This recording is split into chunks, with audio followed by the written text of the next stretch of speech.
మరికొన్ని గంటల్లో తెలంగాణ చరిత్రలో అద్భుత ఘట్టం ఆవిష్కృతమవుతోంది. తెలంగాణ ఆత్మగౌరవ ప్రతీకగా కొత్త సచివాలయం కొలువుదీరుతోంది. అంబరాన్ని అంటేలా సచివాలయ ప్రారంభ వేడుక జరుపుకుంటోంది తెలంగాణ. సుదర్శన యాగంతో సెక్రటేరియట్ ప్రారంభోత్సవ వేడుక మొదలు కానుంది. సీఎం కేసీఆర్ కొత్త సచివాలయాన్ని ప్రారంభించనున్నారు. మధ్యాహ్నం 1:20 కేసీఆర్ సచివాలయానికి చేరుకుంటారు. మెయిన్ గేటు దగ్గర ముఖ్యమంత్రికి పూర్ణ కుంభంతో వేద పండితులు స్వాగతం పలుకుతారు. ముందుగా సుదర్శన హోమం పూర్ణాహుతిలో సీఎం కేసీఆర్ పాల్గొంటారు. అనంతరం సమీకృత కొత్త సచివాలయం రిబ్బన్ కటింగ్ చేస్తారు. ప్రారంభోత్సవం తర్వాత 6వ అంతస్తులోని తన ఛాంబర్లో అడుగు పెడతారు సీఎం కేసీఆర్.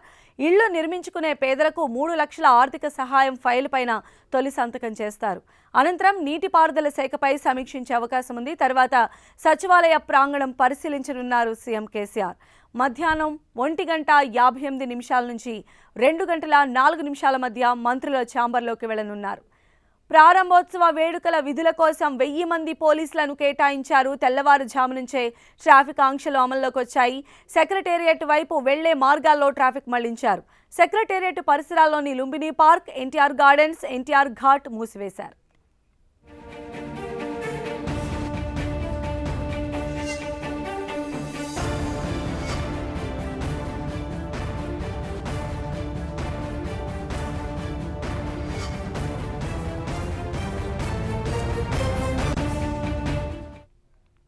కొత్త సెక్రటేరియట్ నుంచి లేటెస్ట్ ఇన్ఫర్మేషన్ అందించడానికి మా ప్రతినిధి కొండల్ మనకు అందుబాటులో ఉన్నారు. కొండల్,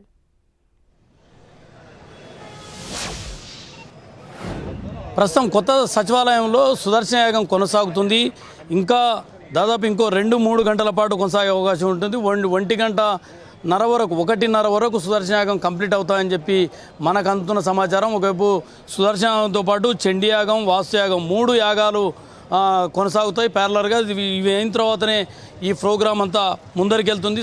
మధ్యాహ్నం 1:20 సీఎం కేసీఆర్ రాష్ట్ర సచివాలయానికి రాబోతున్నారు. నేరుగా ఆయన ఏదైతే యాగం జరుగుతుందో ఆ యాగ మండపానికి వచ్చిన తర్వాత పూర్ణావతి ఇస్తారు. పూర్ణావతి ఇచ్చిన తర్వాతనే రిబ్బన్ కట్ చేసి అధికారికంగా కొత్త రాష్ట్ర సచివాలయాన్ని ఆయన ప్రారంభిస్తారు. ఇక దీనికి సంబంధించి ఇప్పటికే ఏర్పాట్లన్నీ పూర్తయ్యాయి. అధికారులు పూర్తి స్థాయిలో ఏర్పాట్లు చేశారు. కార్యక్రమం పూర్తి స్థాయిలో దిగ్విజయం జరిగే విధంగా ఏర్పాట్లు జరిగాయి. ఎమ్మెల్యేలు, మంత్రులు, ఎంపీలు, ఎమ్మెల్సీలు, ప్రజాప్రతినిధులు మాత్రమే ఇక్కడ అనుమతి ఉంది. ఇక రాష్ట్ర సచివాలయ సిబ్బంది ఇక్కడ ఈ కార్యక్రమంలో పాల్గొంటారు. ఈ బహిరంగ సభ మధ్యాహ్నం 2:15 సీఎం కేసీఆర్ బహిరంగ సభకు వస్తారు. ఈ నేపథ్యంలోనే ఇక్కడ భారీ భద్రతను కూడా ఏర్పాటు చేశారు. అధికారులు పూర్తి స్థాయిలో అప్రమత్తంగా ఉన్నారు. కేవలం పాసులున్న వారికి మాత్రమే మధ్యాహ్నం లోపలికి అనుమతులు ఉంటాయి. ఇంకా దీనికి సంబంధించి కొన్ని స్పెషాలిటీస్ దీనికి పైన ఏదైతే ఈ మొత్తానికి రాష్ట్ర సచివాలయానికి డోములు అన్నవి ప్రత్యేక ఆకర్షణగా ఉన్నాయనడంలో ఎలాంటి అతిశయోక్తి లేదు. అసలు ఈ డోములు ఎవరు తయారు చేసింది, ఎవరు దీనికి శిల్పులు ఎవరు అన్న దానిపై కూడా ఒక రకమైన చర్చ జరుగుతుంది. ఇప్పుడు ఆ శిల్పులనే మన దగ్గర ఉన్నారు, వాళ్ళ దగ్గర మాట్లాడించే ప్రయత్నం చేద్దాం. అసలు దీనికి సంబంధించి ఎట్లా జరిగిందని ఒకసారి వారిని అడిగి తెలుసుకుందాం. क्या सब आप डोम बनाए या एम्बलम भी बनाए? दोनों चीज़ बनाया हम लोगों ने। पहले कितना दिन लगे, क्या ये नेशनल एम्बलम बनाने में करीब 6 महीना लगा हम लोगों को, और 3 महीना मॉडलिंग में लगा था, और फिर इसको बाकी कास्टिंग करने में टाइम लगा। और ये बाकी इसके अलावा हम लोगों ने डोम बनाया है। 32 डोम लगे हुए हैं जो ये सारे बने हुए, सारे एल्युमिनियम के बने हुए हैं, और इसको बनाने में करीब 8 से 9 महीना लगा था। तो और ये जो नेशनल एम्बलम है ये 4000 kg इसका वेट है, और ये एग्जैक्ट रेप्लिका है सारनाथ का। और ये जो जितने आप वो देख रहे हैं, डोम देख रहे हैं, ये सारे एल्युमिनियम के बने हुए हैं। कितना वेट? 4 टन या? हाँ 4 टन, 4 टन का तो एम्बलम है। हाँ, एक एम्बलम 4 टन का है, तो 2 एम्बलम लगे हुए हैं। इसको ऊपर ले जाना भी काफ़ी टफ था, क्योंकि ये काफ़ी ज़्यादा वेट था ये, और नॉर्मल क्रेन से ये नहीं जा सकता था। तो इसके लिए स्पेशल क्रेन मंगाई गई थी, जिससे इसको ऊपर किया गया। और गवर्नमेंट का पूरा सपोर्ट था, शाहपुर जी का पूरा सपोर्ट था। शाहपुर जी ने हम लोग को दिया था, ये अलॉट किया था वर्क, तो इसलिए काम बहुत अच्छा हुआ। और गवर्नमेंट ने पूरा फ्रीडम दिया, इसलिए और भी अच्छा काम हुआ। किधर की है कंपनी आप? हमारी कंपनी गुड़गांव बेस है, is a universal India company है। हम लोग 20 साल से स्कल्पचर्स बना रहे हैं। हम लोगों ने बहुत जगह स्कल्पचर्स बना के लगाए हैं। दिल्ली एयरपोर्ट में हमारा काम किया हुआ है। अभी हम लोग प्रगति मैदान में बना के लगा रहे हैं, वहाँ भी गवर्नमेंट की तरफ से भी काम मिला हुआ है। और इसके अलावा अहमदाबाद एयरपोर्ट कर रहे हैं अभी हम लोग, और इसके अलावा भी बहुत से स्कल्पचर्स हम लोगों ने लगाए हैं। बट यहाँ पे लगाकर बहुत अच्छा लगा, क्योंकि ये एक तो बिल्डिंग बहुत अच्छी है और बहुत ही अच्छे से काम हुआ है यहाँ पे गवर्नमेंट के द्वारा, और देख करके बहुत प्राउड फील कर रहे हैं हम लोग, तो इसलिए बहुत अच्छा लगा यहाँ के। ये एम्बलम का जगह और डोम का ऊपर एल्यूमिनियम का कोई दिख रहा, उसका वजह क्या है, क्या कैसे बना? जैसे क्या है कि अगर कोई भी चीज़ अगर ब्रॉन्ज में बनती है तो वो लाइफ टाइम के लिए होती है, वो मेंटेनेंस फ्री होती है। नेशनल एम्बलम अगर बनता है तो ब्रॉन्ज मेटल से अच्छा कोई भी ऑप्शन नहीं है, और ये मेंटेनेंस फ्री है।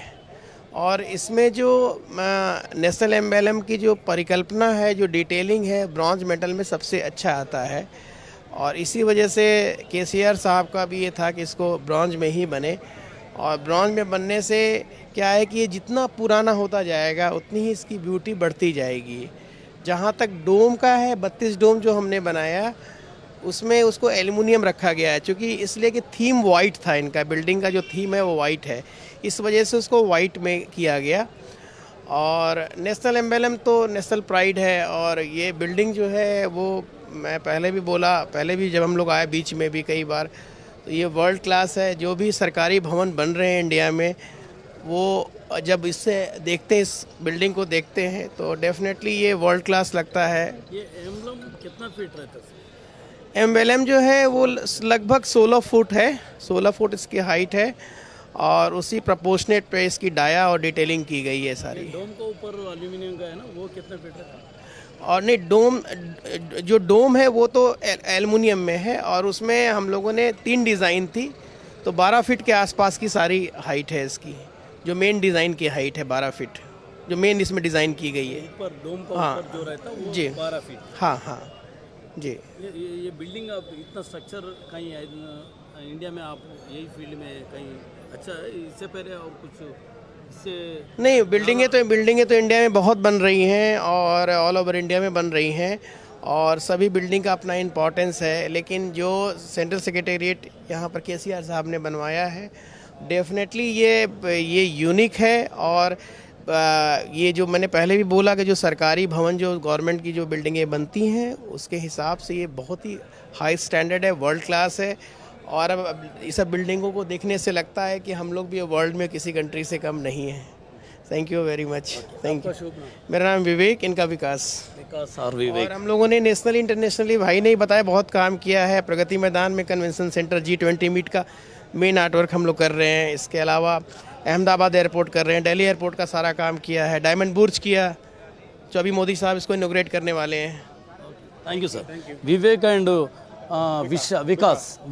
వికాస్ వీళ్ళిద్దరు కూడా గుర్గాంకు సంబంధించిన వ్యక్తులు. వీరు దీనికి సంబంధించిన ఆర్కిటెక్ట్, శిల్పులు, అంటే వీళ్ళు తయారు చేసిన. మనం ఒక్కసారి ఎంబ్లంను చూసే ప్రయత్నం చేద్దాం.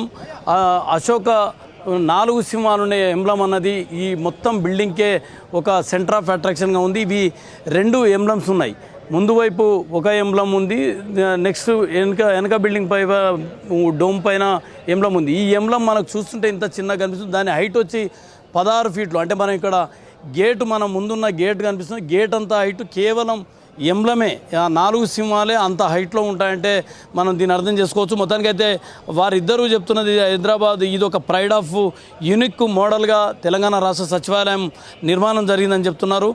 ఏదేమైనప్పుడు కూడా చాలా హ్యాపీగా ఉంది. ప్రభుత్వ సహకారం పూర్తిగా ఉండడం వల్లనే ఇది సాధ్యమైందని కూడా వాళ్ళు చెప్తున్న పరిస్థితి. మొత్తం చూసుకుంటే రాష్ట్ర ప్రారంభ వేడుకలు ఆల్రెడీ ఉదయం 6 గంటల నుంచే ప్రారంభమని చెప్పుకోవచ్చు. సుదర్శన యాగంతో ప్రారంభమయ్యాయి, ఇంకా ఈ కొనసాగుతున్నాయి. యాగం పూర్ణాహుతి ఇచ్చిన తర్వాత ఇంకా రాష్ట్ర సచివాలయాన్ని అధికారికంగా పరిపాలనకు ఇక్కడ నుంచి ప్రారంభించబోతున్నారు. 1:20 సీఎం కేసీఆర్ ఇక్కడికి రాబోతున్నారు. 1:58 నుంచి 2:04 మధ్య శుభముహూర్తంలో పూర్తిగా అధికారిక కార్యక్రమాలు ఉన్నాయి. తెలంగాణ రాష్ట్ర సచివాలయం నుంచి ప్రారంభం కాబోతున్నాయి. సంధ్య. రైట్ కొండల్.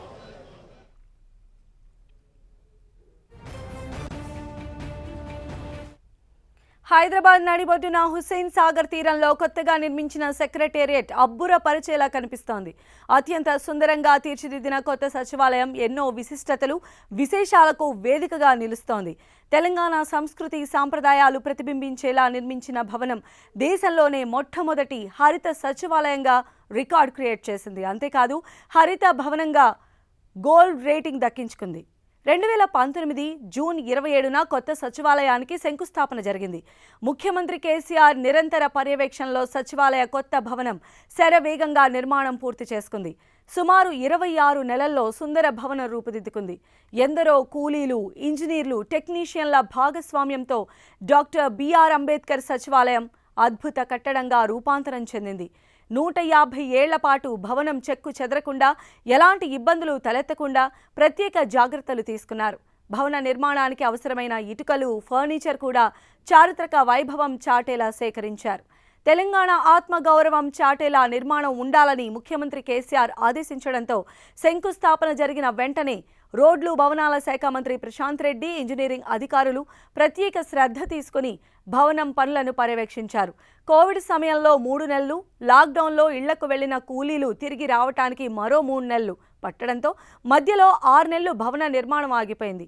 అయినా ముఖ్యమంత్రి ప్రత్యేక శ్రద్ధ తీసుకుని పనులు శరవేగంగా జరిగేలా పర్యవేక్షించడంతో భవనం సర్వహంగులతో నిర్మాణం పూర్తి చేసుకుంది. 6 నెలల కాలం తీసేస్తే 20 నెలల్లోనే నిర్మాణ పనులు పూర్తి చేసుకుని రికార్డు క్రియేట్ చేసినట్లయింది. ఈ ఆధునిక భవనంలో కరెంటు సరఫరా నుంచి నీటి యాజమాన్యం వరకు సాంకేతిక శాస్త్రీయ పద్ధతులను అమలు చేస్తున్నారు. 28 ఎకరాల సువిశాల ప్రాంగణంలో హరితవనం మధ్య మేలిమి రంగులో మిలమిలా మెరిసిపోయే సౌందర్య కట్టడం ఎన్నో ప్రత్యేకతలను సొంతం చేసుకుంది. ప్రారంభానికి ముందే ఇండియన్ గ్రీన్ బిల్డింగ్ కౌన్సిల్ నుంచి గోల్డెన్ రేటింగ్ దక్కించుకుంది. తొలి హరిత సచివాలయంగా గుర్తింపు పొందటమే కాకుండా కుతుబ్ మినార్, తాజ్మహల్ కన్నా ఎత్తైన భవనంగా మహా కట్టడాల సరసన చేరింది.